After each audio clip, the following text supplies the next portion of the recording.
സംസ്ഥാനത്തെ തീരദേശ മേഖലയിലെ വ്യാപക കടൽക്ഷോഭത്തിൽ പ്രതിഷേധം. സർക്കാർ ഒന്നും ചെയ്തില്ലെന്ന് തിരുവനന്തപുരം പൊഴിയൂരിലെ മത്സ്യത്തൊഴിലാളികൾ. CPM-ന് വോട്ട് ബാങ്ക് മാത്രം ലക്ഷ്യമെന്ന വിമർശനം. മുതലപ്പൊഴിയിൽ വള്ളം മറിഞ്ഞ് 2 മത്സ്യത്തൊഴിലാളികൾക്ക് പരിക്ക്. കൊല്ലം മുണ്ടയ്ക്കലിലും പ്രതിഷേധം. തൃശൂർ പെരിഞ്ഞനത്തുണ്ടായ കടൽക്ഷോഭത്തിൽ കനത്ത നാശനഷ്ടം. കടൽക്ഷോഭം ശമിച്ചെങ്കിലും ആശങ്കയിലാണ് തീരദേശവാസികൾ. ഇവരുമായി പൊഴിയൂരിൽ നിന്നും ശാലിനി, മുണ്ടയ്ക്കലിൽ നിന്നും പ്രജിത് മോഹനൻ, പെരിഞ്ഞനത്തിൽ നിന്നും മനോജ് എന്നിവർ ചേരുകയാണ്. ആദ്യം ശാലിനിയിലേക്ക്. ശാലിനി, ഇവിടെ പറഞ്ഞതുപോലെ തന്നെ മുഖ്യമന്ത്രിയെ അടക്കം മന്ത്രിമാരെ അടക്കം വലിയ ഭാഷയിൽ തന്നെയാണ്, അതിശക്തമായ രീതിയിൽ തന്നെയാണ് തീരദേശവാസികൾ വിമർശിച്ചത്. അതായത് തങ്ങളുടെ പ്രശ്നങ്ങൾക്ക് ഒരു പരിഹാരവും കാണാൻ, ഒരു ഇടപെടലും നടത്താൻ ഈ മന്ത്രിമാരടക്കം തയ്യാറാകുന്നില്ല, ജനപ്രതിനിധികളടക്കം തയ്യാറാകുന്നില്ല. ഈ രാഷ്ട്രീയക്കാരൊക്കെയും ഈ ഇടത് വലത് മുന്നണികളൊക്കെയും വോട്ട് ബാങ്ക് രാഷ്ട്രീയം മാത്രമാണ് മുന്നിൽ കാണുന്നത് എന്നുള്ള വിമർശനം തന്നെയാണ് പൊഴിയൂരിലെ തീരദേശവാസികൾ ഉന്നയിക്കുന്നത്. ഇപ്പോഴും തീരദേശവാസികൾ വലിയ ആശങ്കയിൽ തന്നെയാണ് കഴിയുന്നത്. മറ്റു വിവരങ്ങൾ കൂടി.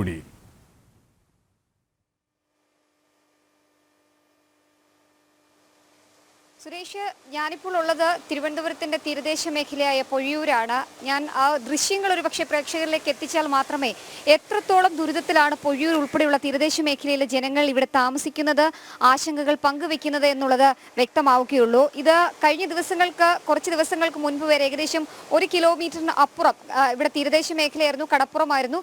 അതിനുശേഷം ഒരുപക്ഷെ ദൂരേക്ക് കാണിച്ചാൽ മാത്രമേ നമുക്ക് മനസ്സിലാകുകയുള്ളൂ. കടല് കുറേ അങ്ങായിരുന്നു, കടൽ ഇറങ്ങിക്കിടക്കുകയായിരുന്നു. ഇവിടെയൊക്കെ ആളുകൾ ഇറങ്ങി നടക്കുമായിരുന്നു. 100കണക്കിന് വീടുകൾ ഈ സമീപത്തുണ്ടായിരുന്നു. പക്ഷേ ഇന്ന് ആ വീടുകളൊന്നുമില്ല, പകരം കടൽ മാത്രമാണ് ഈ മേഖലയിലുള്ളത്. ഞാനിപ്പോൾ നിൽക്കുന്നത് ഒരു വീടിന്റെ അടുക്കളയ്ക്കുള്ളിലാണ്. അതായത് തീരദേശ മേഖലയിലെ ഇന്നലെ രാത്രി വരെ ഒരുപക്ഷെ താമസം ഉണ്ടായിരുന്ന ഒരു വീടിനുള്ളിലാണ് ഞാൻ നിൽക്കുന്നത്. ഈ വീടിനുള്ളിലേക്ക് കയറുമ്പോൾ തന്നെ ഒരുപക്ഷെ പ്രേക്ഷകരിലേക്ക് നമുക്ക് ആ ദൃശ്യങ്ങൾ എത്തിക്കാനും സാധിക്കും. ഏകദേശം ആശങ്ക എന്നല്ലാതെ ഒരുപക്ഷെ ജീവൻ കൈകളിൽ പിടിച്ച് ഓരോ ജീവനുകളും ഇവിടെ നിന്ന് പലായനം ചെയ്തിരിക്കുന്നു എന്ന് തന്നെ പറയേണ്ടിയിരിക്കുന്നു. അത്രയ്ക്കൊരു സാഹചര്യമാണ് ഇപ്പോൾ ഇവിടെ തീരദേശ മേഖലയിലുള്ളത്. 100കണക്കിന് വീടുകളാണ് ഇവിടുന്ന് ഇപ്പോൾ ഒഴിപ്പിച്ചത്, ഒപ്പം തന്നെ കടലെടുത്തിരിക്കുന്നത് എന്നുള്ളതാണ് ഏറ്റവും ആശങ്കാജനകമായ കാര്യം. സാധാരണക്കാരായ മത്സ്യത്തൊഴിലാളികളാണ് ഇവിടെ താമസിക്കുന്നത്. പക്ഷേ അവരെ ഒന്നും തന്നെ സർക്കാരോ ഇവിടുത്തെ ഭരണപക്ഷമോ ഒന്നും തന്നെ തിരിഞ്ഞു നോക്കുന്നില്ല. വോട്ടിന് വേണ്ടി മാത്രം അവരെ സമീപിക്കുന്നു എന്നുള്ളൊരു പരാതി അല്ലെങ്കിൽ അത്തരത്തിലുള്ള ചില വിമർശനങ്ങളാണ് ഈ ഘട്ടത്തിൽ സർക്കാരിന് നേരെ അവർ നടത്തിയിരിക്കുന്നത്. ഇന്ന് രാവിലെ നമ്മൾ പൊഴിയൂരിലെ ചില വീട്ടമ്മമാരുമായി മത്സ്യത്തൊഴിലാളികളുമായൊക്കെ സംസാരിച്ചപ്പോൾ അവർ പറഞ്ഞതും അത്തരത്തിൽ തന്നെയാണ്. സർക്കാർ തങ്ങൾക്ക് വേണ്ടി ഒന്നും ചെയ്തില്ല. പ്രത്യേകിച്ച് തെരഞ്ഞെടുപ്പ് കാലമാണ്. തെരഞ്ഞെടുപ്പ് സമയമാകുമ്പോൾ ഇങ്ങോട്ടേക്ക് വരും, വോട്ട് ചോദിക്കും, വോട്ട് വാങ്ങും. പിന്നീട് അവരെ കാണുന്നത് അടുത്ത തെരഞ്ഞെടുപ്പ് സമയത്തായിരിക്കും. CPM ഉൾപ്പെടെയുള്ളവരെ അതിരൂക്ഷമായ ഭാഷയിലാണ് ഇവിടുത്തെ ഓരോ മത്സ്യത്തൊഴിലാളികളും വിമർശിച്ചിട്ടുള്ളത്. എനിക്ക് പിന്നിൽ കാണുന്നത് പോലെ തന്നെ ആശങ്കാജനകമായി KSEBയുടെ വൈദ്യുതി പോസ്റ്റുകൾ നിൽക്കുന്നുണ്ട്. വീടുകൾ ദുരിതത്തിലാണ്. ഒപ്പം തന്നെ ശൗചാലയം ഉൾപ്പെടെയുള്ളവ പൂർണ്ണമായും നശിച്ചൊരു സാഹചര്യം. അവരുടെ പ്രാഥമിക കാര്യങ്ങൾക്ക് അവർക്ക് പോകാൻ കഴിയാത്തൊരു സാഹചര്യത്തിലേക്ക് പൊഴിയൂർ ഉൾപ്പെടെയുള്ള തീരദേശ മേഖലയിലെ സാഹചര്യവും ഒപ്പം തന്നെ അവിടുത്തെ ഓരോ മണിക്കൂറുകളും കടന്നു പോകുന്നത്. ഇന്നലെ രാവിലെ 11 മണിയോട് കൂടി ആരംഭിച്ച ഒരു കടൽക്ഷോഭവും കടലാക്രമണവും ഒക്കെയാണ്. അതിപ്പോൾ ഏകദേശം 24 മണിക്കൂർ പിന്നിട്ട് തുടരുകയാണ്. 100കണക്കിന് വീടുകൾ ഇപ്പോഴും ആശങ്കയായി നിൽക്കുന്നു. പ്രദേശവാസികൾ ജനം TVക്കൊപ്പം ഈ മണിക്കൂറിൽ ചേരുകയാണ്. ചേട്ടാ, എന്താണ് ഇവിടുത്തെ ഒരു യഥാർത്ഥ സാഹചര്യം? ഒപ്പം എന്താണ് സർക്കാരിന്റെ ഭാഗത്തു നിന്നുള്ള നിങ്ങളോടുള്ള ഒരു പരിഗണന അല്ലെങ്കിൽ അവഗണനയാണോ ഇപ്പോൾ നേരിടുന്നത്? സർക്കാർ പൊഴിയൂർ പ്രദേശത്ത് അവഗണിക്കുകയാണ്.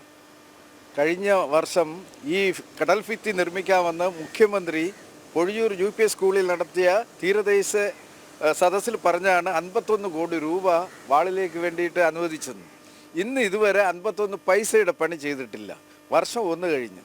അത് കടൽക്ഷോഭം ഇങ്ങനെ കൂടി വീടുകളും തീരങ്ങളും നഷ്ടപ്പെട്ടുകൊണ്ടിരിക്കുന്നതല്ലാതെ ഗവൺമെൻറ്റിൻ്റെ ഭാഗത്തുനിന്ന് ഒരു തക്കതായ ഒരു നടപടി ഉണ്ടാകുന്നില്ല. ഇത് നെയ്യാറ്റിൻകര നിയോജകമണ്ഡലത്തിൽപ്പെട്ട പൊഴിയൂർ ദേശമാണ്. ഇവിടുത്തെ MLA 5 വർഷത്തിന് മുമ്പ് വരേക്കും മരണ വീട്ടിലും കല്യാണ വീട്ടിലും വന്നുകൊണ്ടിരുന്ന MLA ഇവിടെ ഇപ്പോൾ കാണാൻ പോലും പറ്റുന്നില്ല. അപ്പോൾ സംസ്ഥാന ഗവൺമെൻറ് ചെയ്യേണ്ടത് ഒന്നും ചെയ്യുന്നില്ല എന്നാണ് MP പറയുന്നത്.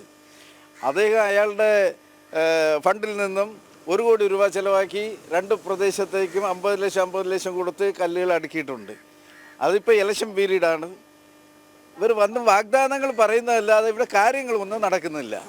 തീരദേശവാസികൾ ഇപ്പോഴും പേടിച്ചാണ് കഴിയുന്നത്. ഇപ്പം ഞങ്ങൾക്ക് ഈ ഗ്രാമം തന്നെ പൂർണ്ണമായി നഷ്ടമാകുമോ എന്നുള്ള ഇതാണ്. ഇപ്പോൾ പള്ളിയിലെ അധികാരികളും പള്ളി കമ്മിറ്റികളും നിരന്തരമായിട്ട് മന്ത്രിമാരും എല്ലാവരും സമീപിക്കുമ്പോൾ ഉടനെ ചെയ്യാം എന്നുള്ളതല്ലാതെ ഇവിടെ ഇന്ന് വരെ ഒരുത്തരെ കാണുന്നില്ല, ഒന്നും ചെയ്യുന്നില്ല. അതാണ് സ്ഥിതി. തെരഞ്ഞെടുപ്പ് കാലമൊക്കെയാണ്, സ്ഥാനാർത്ഥികളൊക്കെ ഇങ്ങോട്ടേക്ക് എത്തുന്നുണ്ടല്ലോ. എത്തുന്നുണ്ട്, സ്ഥാനാർത്ഥികൾ വരുന്നുണ്ട്, അവർ മോഹന വാഗ്ദാനം പറയുന്നുണ്ട്. അവർ പറയുന്നുണ്ട് ഞങ്ങൾ ജയിച്ചു കഴിഞ്ഞാൽ അത് ചെയ്യും, ഞങ്ങൾ ജയിച്ചു കഴിഞ്ഞാൽ ഇത് ചെയ്യും എന്ന് പറയുന്നതല്ലാതെ ഇവിടെ നിലവിലുള്ള സർക്കാരോ മറ്റോ ഒന്നും ചെയ്യുന്നില്ലല്ലോ. ഈ ഒരു കടൽക്ഷോഭം ഇല്ലാതാക്കാൻ നിങ്ങൾക്ക് സുരക്ഷിതമായി ഉറങ്ങാൻ എന്ത് ശാശ്വത പരിഹാരമാണ് പ്രദേശവാസികൾ എന്ന നിലയിൽ പുലിമുട്ട് നിർമ്മിക്കുക. തൊട്ടടുത്തായ തമിഴ്നാട് പ്രദേശത്ത് 4 വർഷത്തിന് മുമ്പ് ചെയ്ത പുലിമുട്ടിൻ്റെ അടിസ്ഥാനത്തിലാണ് ഇതെല്ലാം നഷ്ടപ്പെട്ടത്. അന്ന് ബഹുമാനപ്പെട്ട MLA-യും അധികാരികളെയും അറിയിച്ചിട്ടുണ്ട്, ഇത് നമ്മളെ ബാധിക്കും. 1 കിലോമീറ്റർ നീളമേ ഉള്ളൂ ഈ ഒരു ഗ്രാമത്തിന്. ഇതുകൂടെ പുലിമുട്ട് ചെയ്താൽ ഈ പ്രദേശത്തെ പിടിച്ചു നിർത്താം. ഇന്ന് വരെ 4 വർഷം കൊണ്ട് അവരാരും അനങ്ങിയിട്ടില്ല.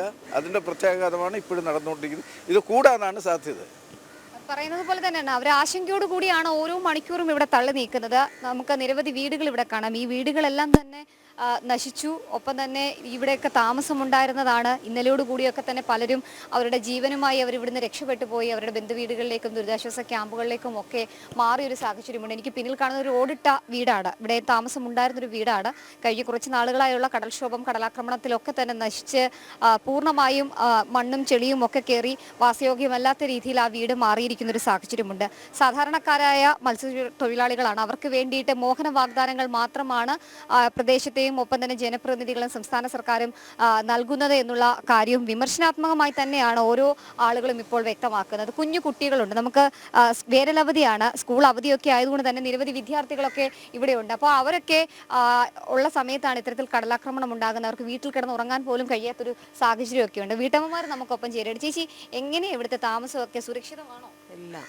ഇല്ല, ഞങ്ങൾക്ക് സുരക്ഷിതമല്ല. ഞങ്ങൾക്ക് ഈ വീടുകളെല്ലാം അതുകൊണ്ട് തകർന്നുകൊണ്ടിരിക്കുന്നു. ഇന്നലെ ഒരു ദിവസത്തിലാണ് ഇത്ര വീടുകളൊക്കെ ഇതായത്. ഇനി കടൽ ഇങ്ങനെ കയറിക്കൊണ്ട് വരുമ്പോൾ ഞങ്ങൾ ഈ വീട്ടിൽ എങ്ങനെയാണ് കിടക്കുന്നത്?